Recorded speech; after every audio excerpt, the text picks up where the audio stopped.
Man, I just do not understand WWE's booking as of late, and honestly, I feel this way all the damn time when it comes to WWE's booking, if I'm being completely honest.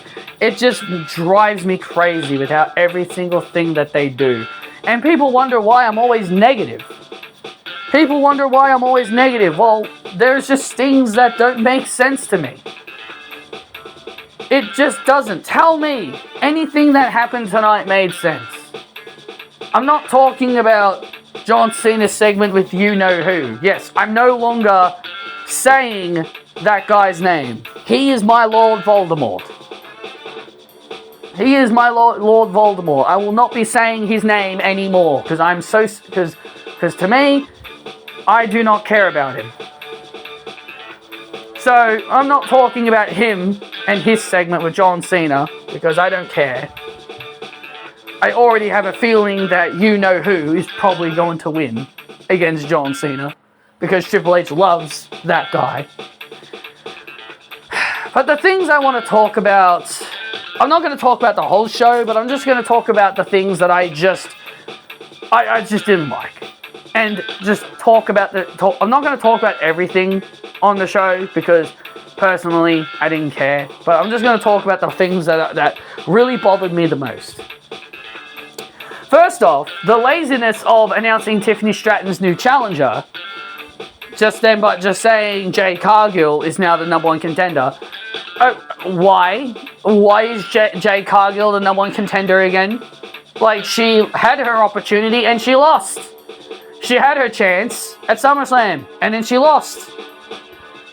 If Jade doesn't win, then to me, she's finished. Tiffany Stratton, while I will admit I have grown, she has grown on me a bit, but again, I don't understand why we're doing this match again. What's the reason for it?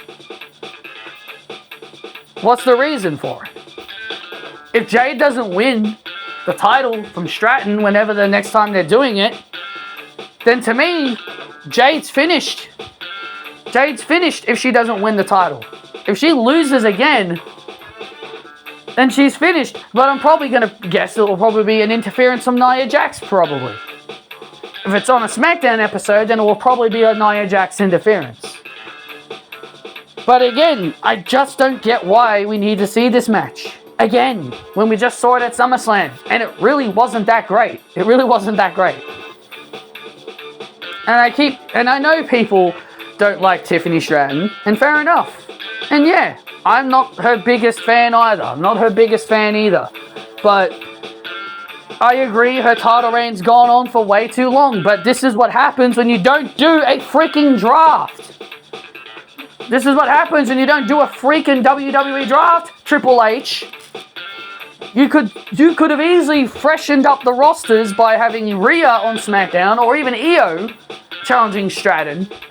But instead, you'd rather do no draft because you don't like a brand split, and you'd rather be freaking lazy by leaving the superstars where they are, and then allow certain people to appear on opposite brands because you guys don't care about a brand split. Tiffany really needs a refresh of division. She really needs a refresh in her division. But that's never going to happen. She's going to continuously face the same people over and over and over again because you're too lazy to refreshen the brand. So I don't know why we're seeing this match again. Because if Jade doesn't win the title, then to me, she's finished. If she loses with no interference, then to me, Jade's finished. But I'm fully expecting Nia Jax to probably interfere because it's not like we're sick and tired. It's not like we've seen enough of Nia Jax and Tiffany Stratton lately. Jesus Christ, I am so sick and tired of seeing those two fight each other. The never-ending feud of Nia Jax and Tiffany Stratton. It's almost becoming as worse as when Zelina Vega was constantly feuding with the Secret Service all the damn time when she was the US champion. Well, speaking of the United States Championship, let's talk about that now. Let's talk about the Women's United States Championship now. And this is another thing I didn't like about the show. And Jesus Christ, I'm not a fan of Kiana James either, but Triple H knows how to piss me off so much that I feel bad for people I'm not supposed to like. So Kiana James made her return / Smackdown debut. And she was taking on Michin. Right? So she was taking on Michin. So Kiana hasn't been on the main roster for very long because she got drafted last year to Raw. And then now she's randomly on SmackDown for no reason. No explanation reason to why she's now on SmackDown, even though she was drafted to Raw during that draft. She had one match on Raw, beat Natalya, and then she got injured. And then she was off TV for a while, got injured, and then we never saw her again until recently. We didn't see her again until recently, when she returned as Julia's business partner. Now, I'm not a fan of that. I don't think Julia needs a manager, but I'm willing to give it a chance. Because even if it's something I don't like, I am willing to give it a fair chance. To see if WWE can prove me wrong that this pairing can work. But in typical Triple H fashion, he instead fails the test of making this duo seem like a threat by completely burying Kiana James in 6 seconds. Yes, let me repeat that. Kiana James got buried in 6 seconds to Michin in her return. The bell rang, Michin immediately rolled James up and got the 3. Like, are you for real? This is Giovanni Vinci all over again. This was the same thing they did to Giovanni Vinci when he got moved to SmackDown in the 2024 draft. When he made his debut against Apollo Crews. It was the exact same thing they did then. Embarrass him and humiliate him. I remember Julia bailing on Roxanne because they kept losing. And she told Roxanne there's no we in Roxanne. And then she walked away. And now Roxanne's in the Judgment Day. So if I'm Julia, I'd be wanting to end this business relationship with Kiana James immediately. If I'm Julia, I'd be like, yeah, I don't want to work with you anymore. You made me look like an idiot. You made me look like an idiot being your business partner. Why should I associate my time with you? I'm done with you. You embarrassed me and my title. So I'm done with you. Goodbye. That's what Julia should be doing. Saying, goodbye, Julia. Goodbye, Kiana. I don't want to work with you anymore. So, God, why do they do this shit? I don't understand why they think it's funny to bury someone in 6 seconds. I just don't understand it. It just doesn't make any sense to me. Kiana James, she's not that bad of a wrestler. I'm not her biggest fan, but I don't think she's that bad of a wrestler. I kind of like her finisher. But other than that, why bury her like this? Why bury her like that? Like, who did she piss off backstage? Did she say something bad to someone backstage and they're like, right, we're going to bury you in 6 seconds? Like, why does Triple H do this shit? Why does Triple H, in his office with whoever the hell he's booking the shows with, why does he look at this shit and say, yes, that's exactly what we should do. We should bury Kiana James in 6 seconds. That is absolutely something we should do. Absolutely. I agree to this. I'm going to sign my name off on this, and I'm going to agree with it. It just doesn't make sense. This is the second time he's done this. As I said, he did this to Giovanni Vinci not too long ago. Jesus, why does he always do this? Even when the difference is I liked Giovanni Vinci. I thought he was a better wrestler than Ludwig Kaiser. But Still, they do this all the time to the people I don't like. They've done this to Candice LeRae, Tegan Knox. I wasn't the biggest fans of them, and they booked them so terribly it made me feel bad for them. They do this all the damn time with people I don't care about. They bury them to the point I feel bad for them. So I guess now I should start liking Kiana James now, because I'm like, oh, well, they want to treat her like shit, so I guess I'll rally for her. This kind of shit pisses me off. And I'm not the biggest fan of Michin either. I'm not the biggest Michin fan either, and if you like her, that's perfectly fine. Everyone has different tastes. But seriously, this is utterly stupid. It's utterly stupid to do this to someone who's just making their return. And again, they did that to Giovanni Vinci. And now, they did that to Giovanni Vinci. Embarrassed him. And humiliated him. I just don't get it, man. I just do not understand. How does this make sense?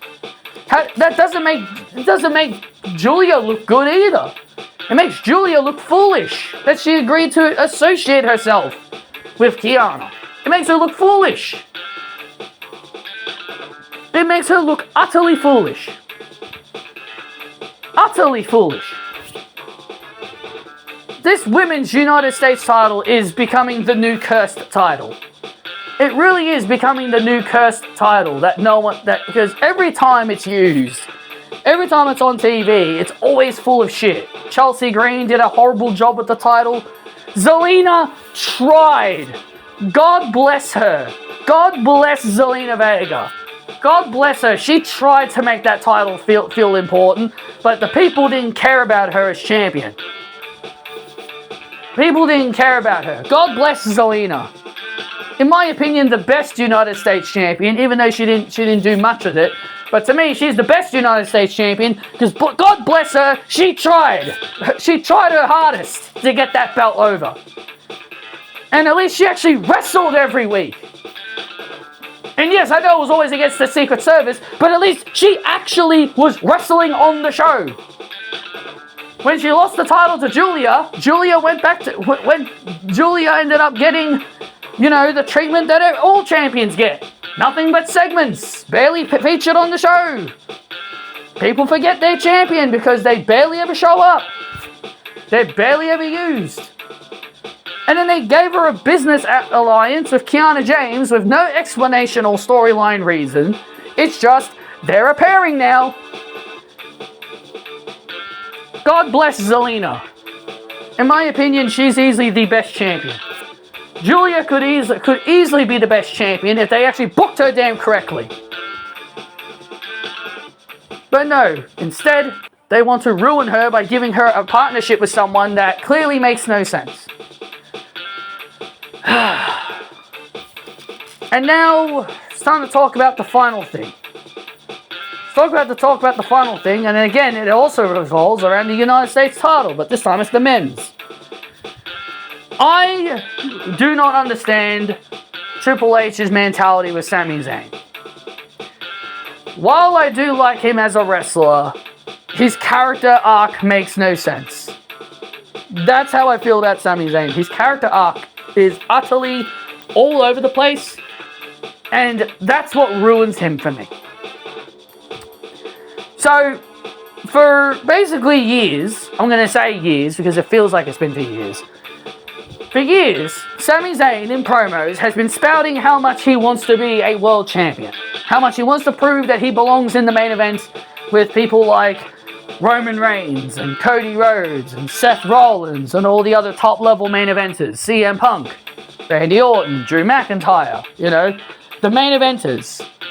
He wants to prove he can belong in the main event. He's been spewing that. He's been spewing it for years about how he wants to finally win a world title. So, Seth Rollins gives him the opportunity at a world championship if he agreed to go to Smackdown. Because during the time when John Cena was the champion and when he was a heel, he gave him a chance to he gave him the option that he could go to SmackDown and he could automatically get a title shot for the WWE title for free against the winner of John Cena and Randy Orton. But instead, Sami Zayn didn't want to take it.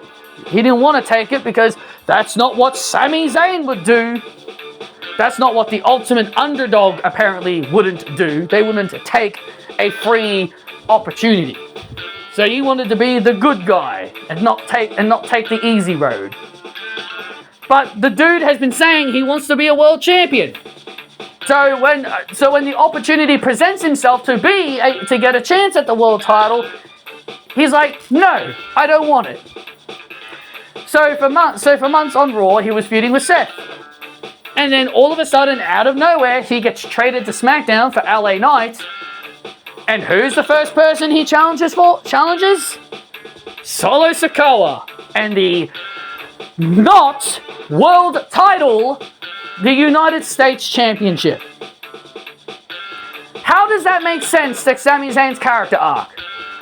How does that make sense to Sami Zayn's character arc?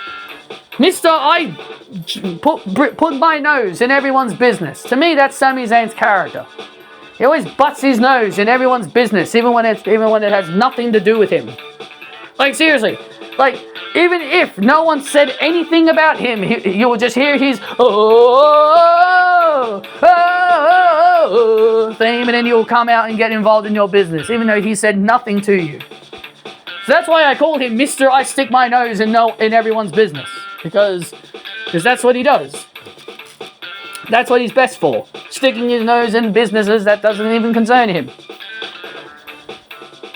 But again, like, he's been spewing this whole I want to be a world champion stuff, and then the first thing he does is challenge Solo Sikoa for the United States title. When was that ever a world title, Sammy?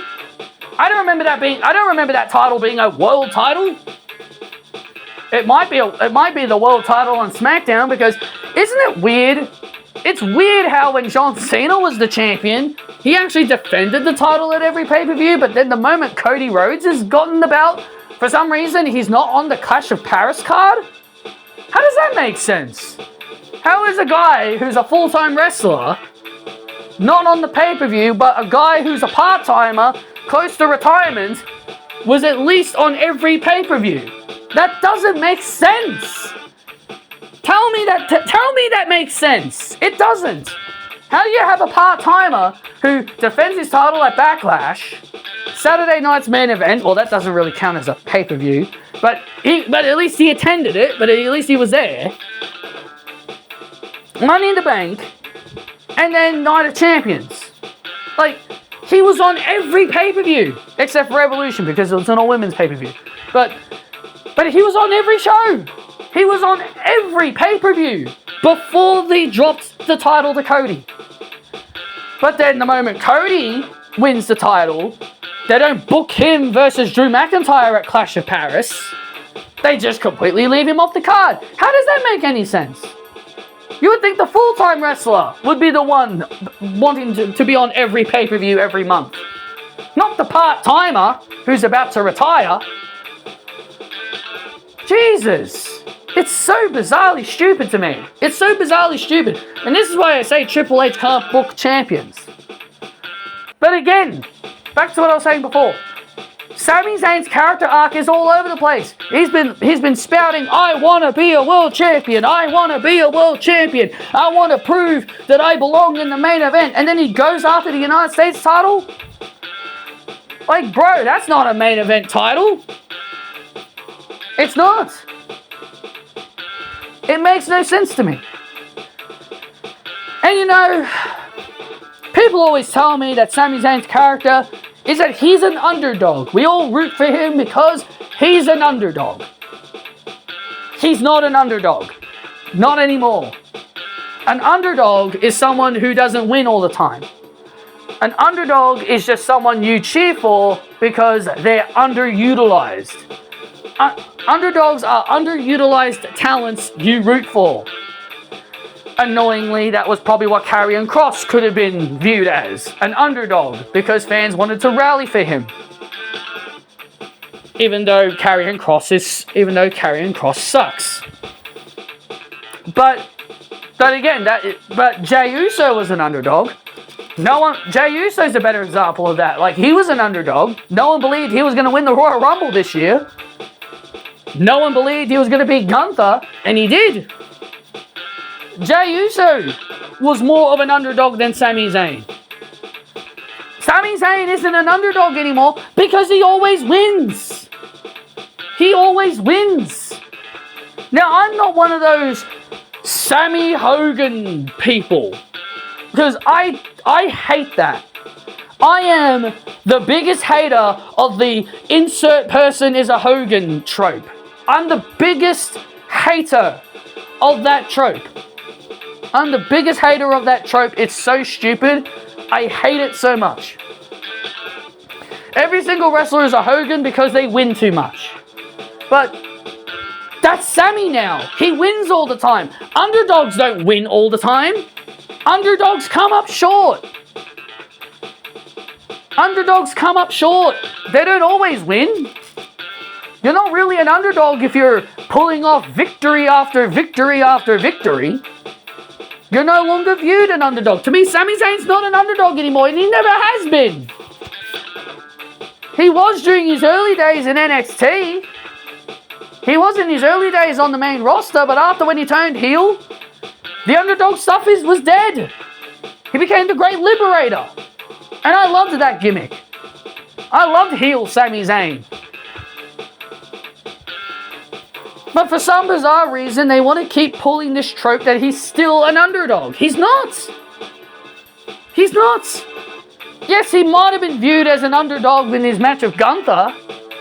But to me, Sami Zayn's not an underdog anymore. He's not. A guy who wins all the time isn't an underdog. He might be viewed as an underdog when he goes for the world title, but that's what he wants. He wants to go for the world title. Because that was his whole story. I want to be a world champion. I want to prove I can be a main eventer. That was his whole story. But instead of finishing that story, they decided to go with, let's give him the United States title. Let's drop him back down to the mid-card where he doesn't want to be.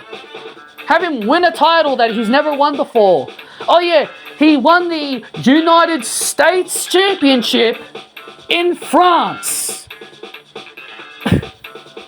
Yeah, and he's Canadian. But at least he's not going to turn it into the Canadian Championship.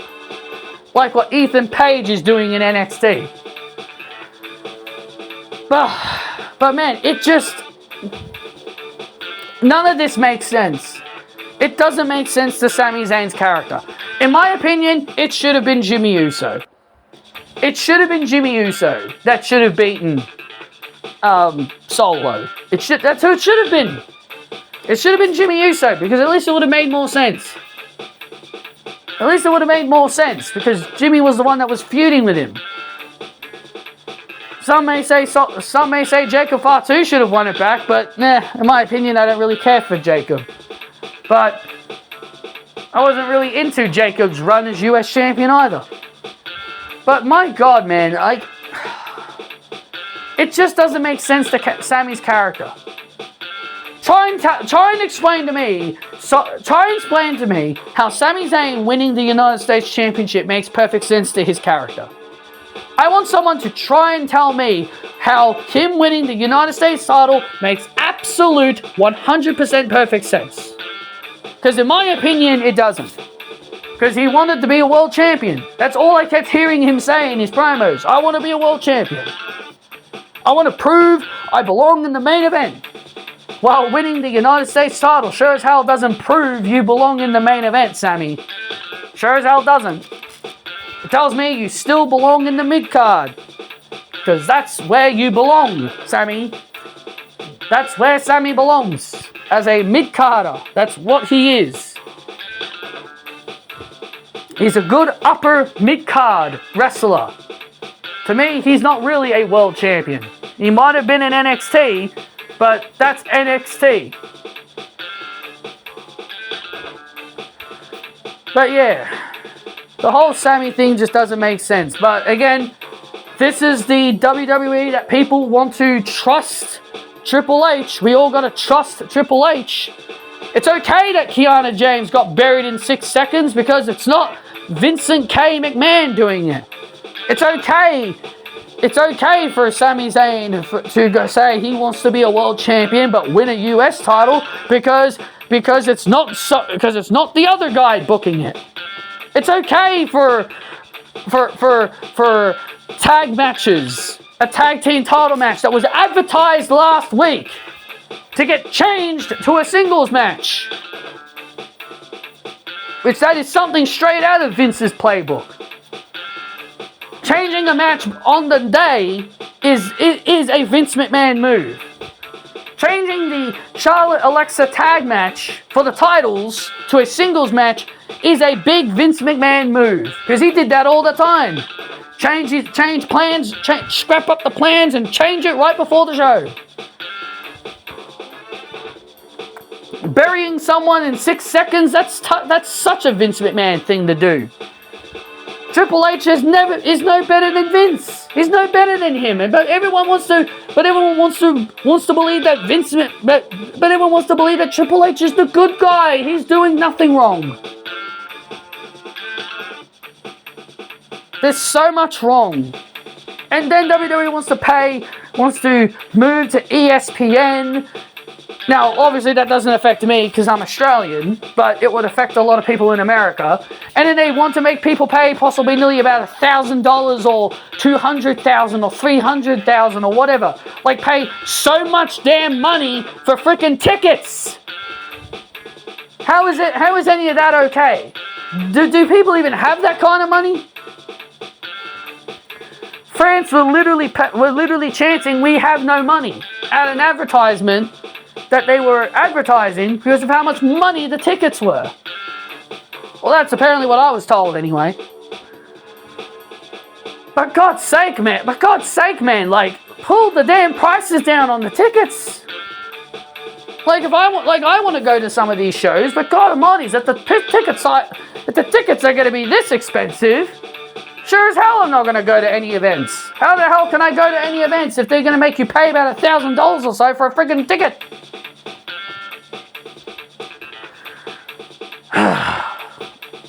That's the biggest problem with WWE. They only care about money now. They don't care about storylines. They don't care about things making sense. All they care about is your money, money, money, money, money. So then they can slide it into their pockets and walk away with it. That's all they care about. So, that's all I've got for you guys. Thanks for listening. Hit that like button and subscribe. And see you later.